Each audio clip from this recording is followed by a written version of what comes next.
Hallelujah, praise the lord. প্ৰভু যীশুৰ মধুৰ নামত আপোনালোক সকলোকে স্বাগতম জনালোঁ। আশা কৰোঁ আপোনালোক সকলোৱে ভালে আছে। প্ৰভু চাকিসকল, সুন্দৰ দিন, সুন্দৰ বতৰ ঈশ্বৰে আমাক এনেকৈ দি আছে আৰু সেই জীৱিত ঈশ্বৰক ধন্যবাদ দিওঁ।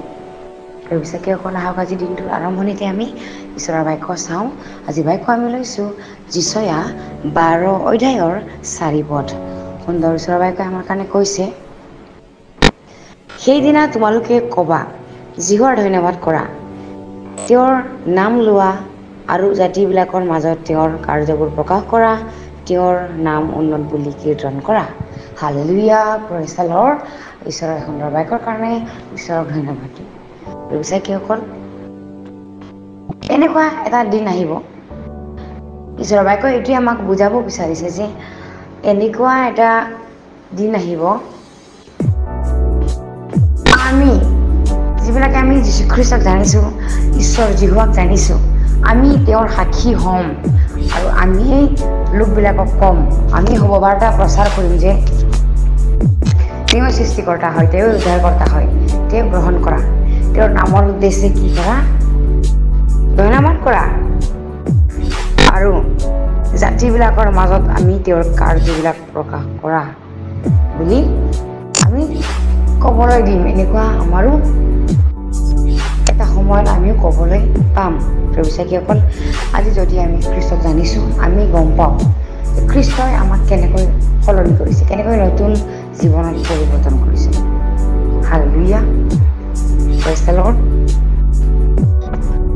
সেইকাৰণে আজিও আমি ক'ব লাগে মানুহৰ মাজত, বা আমি কেৱল আমি সকলো জানি বুজি মনে মনে থাকিলে নহ'ব, কিয়নো চাকি গছ জ্বলালে আমি ধূনাৰে ঢাকি নথওঁ।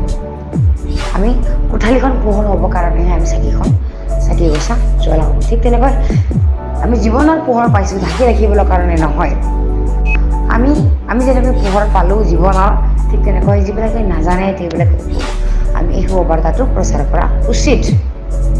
সেইকাৰণে আমিও এইটো ক'ব লাগে যে যিহৰ ধন্যবাদ কৰা, তেওঁৰ নাম লোৱা, জাতিবিলাকৰ মাজত তেওঁৰ কাৰ্যবোৰ প্ৰকাশ কৰা, তেওঁৰ নাম উন্নত বুলি কীৰ্তন কৰা। হালেলুয়া, কি হ'ল ইয়াতে এইটো যীশুখ্ৰীষ্টৰ যিটো পুনৰ আগমনৰ কথা, ইয়াতে আমি অলপ বুজিবলৈ পাওঁ। তেতিয়া আমাৰ ঈশ্বৰ নিজে আহিব, আমাৰ উদ্ধাৰকৰ্তা যেতিয়া আমাক নিজে ল'ব আহিব মেঘ ৰথত, তেতিয়া সকলো জাতিয়ে দেখা পাব আৰু সকলোৱে তেওঁৰ আগত আঁঠু ল'ব। তেওঁৰ নামত সকলোৱে জয় জয় কৰিব, সকলো জীৱাই তেওঁক স্বীকাৰ কৰিব, তেওঁ যে ৰজা, তেওঁ যে উদ্ধাৰকৰ্তা হয় বুলি সকলোৱে তেতিয়া তেওঁৰ নামৰ উচ্চধ্বনি কৰা বুলি ক'ব।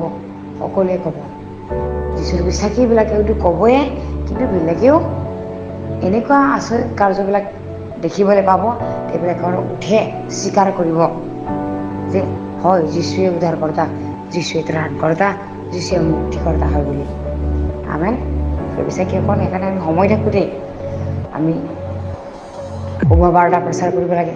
এনেই ঘৰত বহি থকাতকৈ সেইবিলাকৰ কাৰণে প্ৰাৰ্থনা কৰিব লাগে, কিয়নো যীশু সকলো পৃথিৱীৰে কাৰণে প্ৰভু হয়, সকলো মানৱ জাতিৰ কাৰণে। আমেন।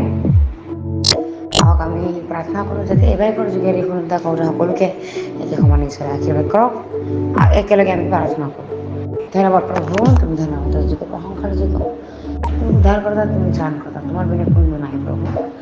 লৰ্ড, এদিনটো তোমাৰ সমৰ্পণ কৰি সকলো যাচনা নাচৰতীয় প্ৰভু যীশুখ্ৰীষ্টৰ নামত অৰ্পণ কৰিছোঁ। আমেন। Praise the lord.